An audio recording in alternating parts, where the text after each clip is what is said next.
evaluation scale, 5 is distinguished, 4 is outstanding, 3 means proficient in that area.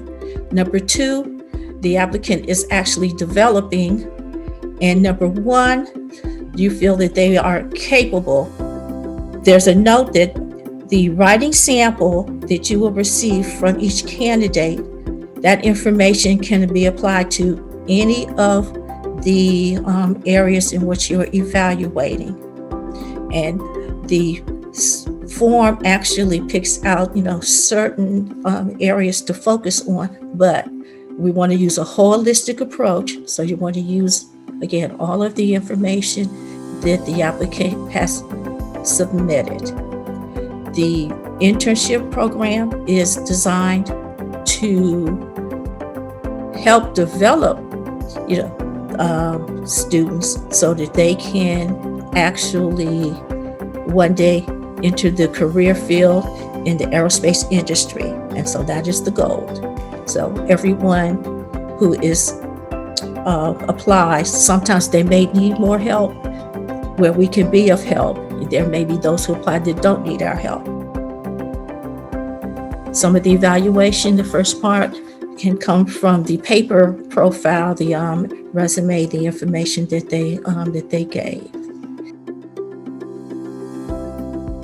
You want to look at their GPA, their coursework, and their involvement into STEM. There are 4 specific areas that the Aerospace SIG focuses on, and that's research, technical development, advocacy, and outreach. And outreach actually includes community service. Okay, a rating of 5. As you can see, we give you a GPA range, and again, the first one, did they have honors, did they have awards, did they participate in STEM, and what kind of engagement, and they can have engagements in certainly several of the areas, if not all. But you want to see that they have engagement and that they may have aerospace coursework. As you drop down to number 4, and in every one of the ratings, if they have not everything in number 5, then you can drop down to number 4. If they don't have everything in number 4, drop down to number 3. So it is again a rating scale.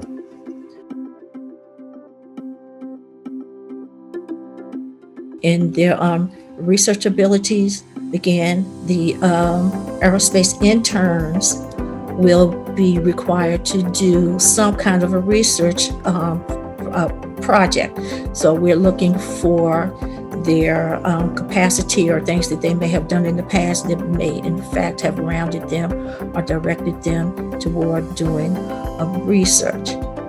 And we also want to consider if they're a NASB chapter member, because some of those things that we do, if NASB is to allow them opportunities to do presentations, to attend conferences, to be in competitions, to do summer STEM programs. But there are other organizations that may in fact have gotten some of those skills in. And so, as you read down, you can see that number 5, we're looking for, recent or current kinds of participation.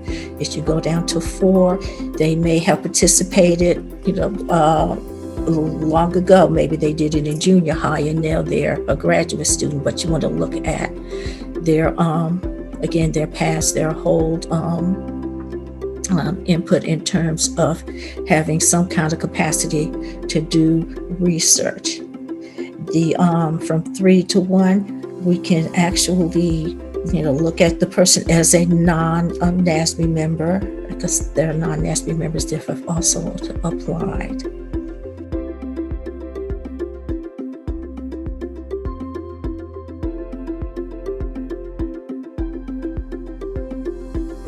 We have a list of, different expert experience areas. And as you look down the experience areas, they may have attended any kind of a STEM high school or technical school. So they, again, may have that background. They could have already conducted research in any kind of a project, participated in the competition, the First Lego League, any of those kinds of competitions.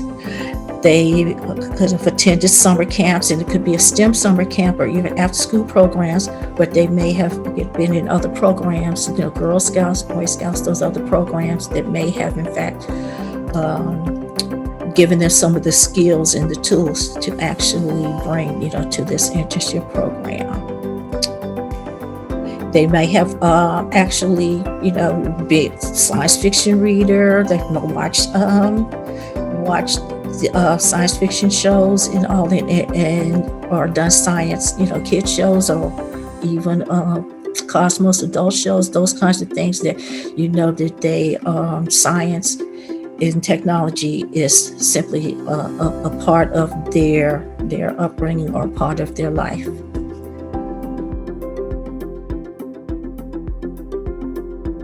Work ethic, career choice, and aerospace development. And for work ethic, we asked the question, were they taking the course for the internship for college credit? And we put that in because that actually shows that more than our internship, you're actually doing more work in the area of STEM or aerospace, because you have to do more projects, or you have to write a paper, you have to do something else if you're taking that course for college credit.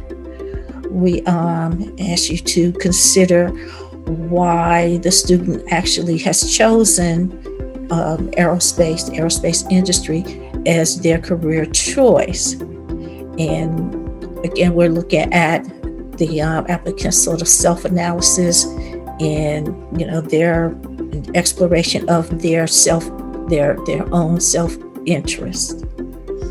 And then for the ASIG development, they submitted a cover letter, and hopefully in that cover letter we can get some indication of their preparedness and readiness. Where are they now in terms of being able to enter the industry, and how much input and work from the aerospace that we're going to need to put into this candidate or this applicant to actually be career ready, which is our goal.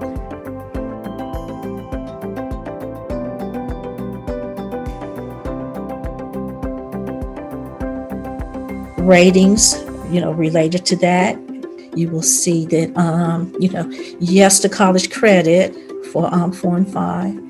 And in their career choice, we're looking for, was that self-determined? Did they decide? Was there something that they, grew into themselves that will sort of indicate their passion for aerospace?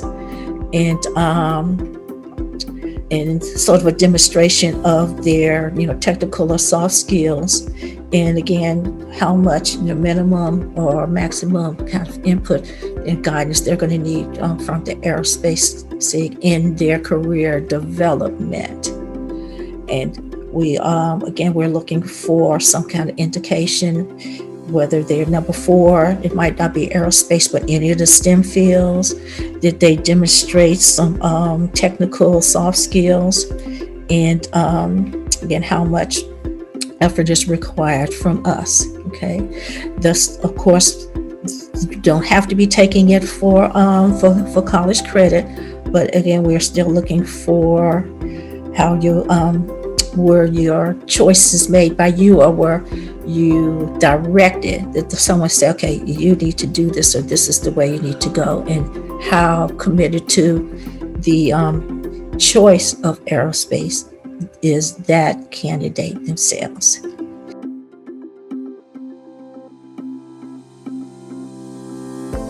The next area is technical aptitude. In the technical aptitude area, one of the questions that they are asked in the application was to look at the technical focus matrix question. So look at their answer to that question in their application. And the Aerospace SIG, we've developed the technical areas that we as a SIG are actually, doing research. Professionals are doing research, our members are doing research, and so we are looking to see if and how our intern can fit into the research that we are doing and advance the research that we are doing. So the question asked them to actually pick an area, and we're looking at their answer to see, how developed their answer is. Did they, did they describe their say a potential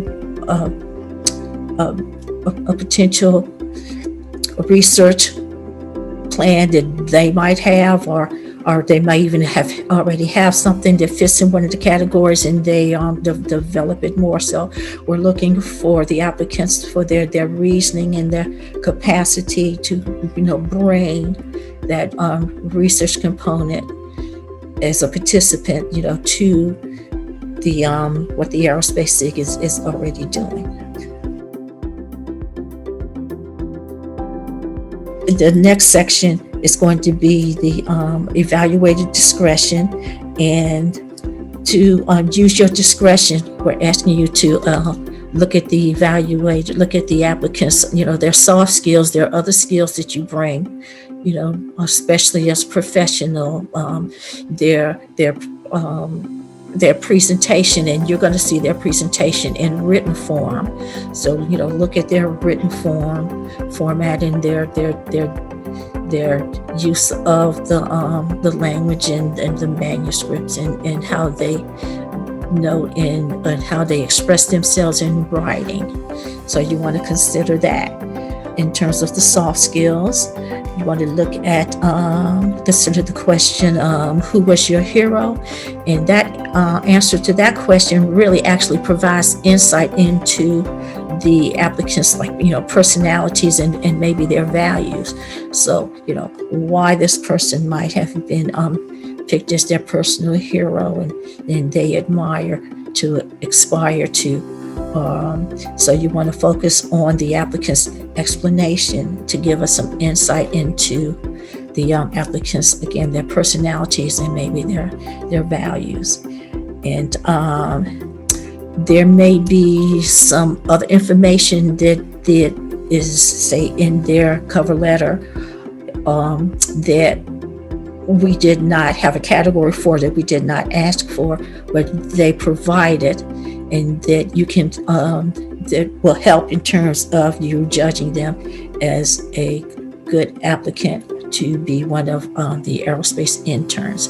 And so the evaluation discretion area, allows you to give them, credit for, again, something that we may not have asked for, and in your judgment in terms of the applicants being qualified for the internship. Okay.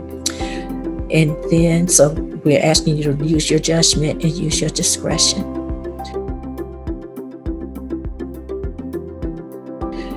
And then finally, you're going to have, of course, we're going to total up your points, and just a straight up question: would you recommend this applicant to have one of our internships?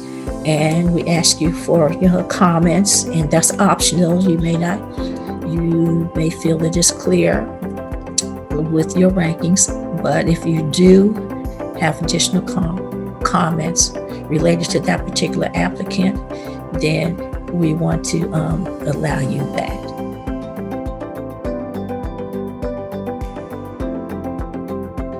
So that's really just an overview, of the forms.